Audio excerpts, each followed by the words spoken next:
नेताओं को भी आगे बढ़ाएंगे। हम गैर राजनीतिक संगठन है।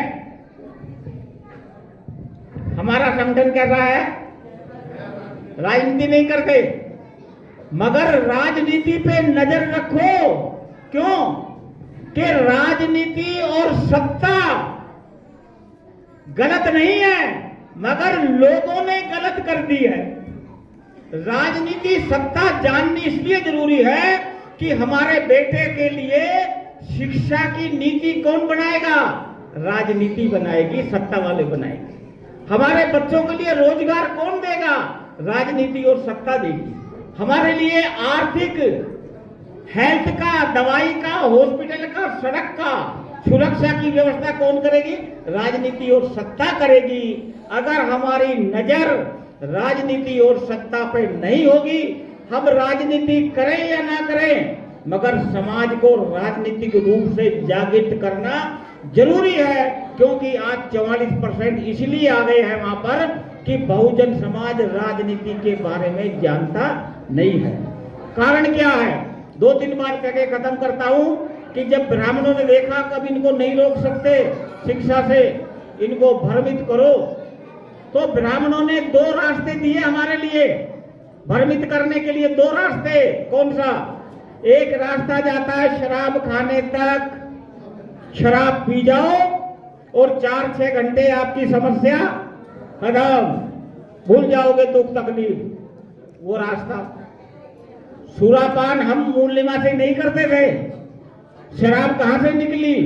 कहते हैं कि समुद्र मंथन से निकली, और उसको भी ये आर्य पीते थे, हम नहीं पीते थे, मगर हमारे सर लगा दिया है, आज हमारे लोग भी पीते। तो एक रास्ता उन्होंने ये बताया हमारे लिए। और शराब के ठेके भी कहां मिलेंगे? हमारी बस्तियों में। और उनसे सबसे ज्यादा दुखी भी कौन? हमारा ही परिवार। दूसरा रास्ता उन्होंने कहा इनके लिए दूसरा रास्ता भक्ति का है, धर्म का है। धर्म के रास्ते पे आओ, सब कुछ पा जाओगे।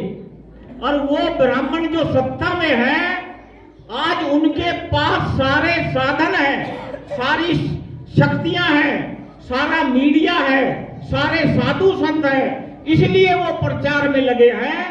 पहले पढ़ने नहीं दिया, सुनने नहीं दिया धर्म की बात, आज कह रहे हैं कि आप इस धार्मिक रास्ते पे आओ। एक कथावाचक जब कथा कर रहा था तो उसने कहा बेटा आज मेरे बस की नहीं है, तू कथा कर। तो बेटा पूछता कि बापू ये बताओ ये कौन लोग हैं जिनके लिए मैंने कथा करनी है? तो बेटा कहता है, बापू कहता है कि बेटा ये SC ST OBC के लोग हैं।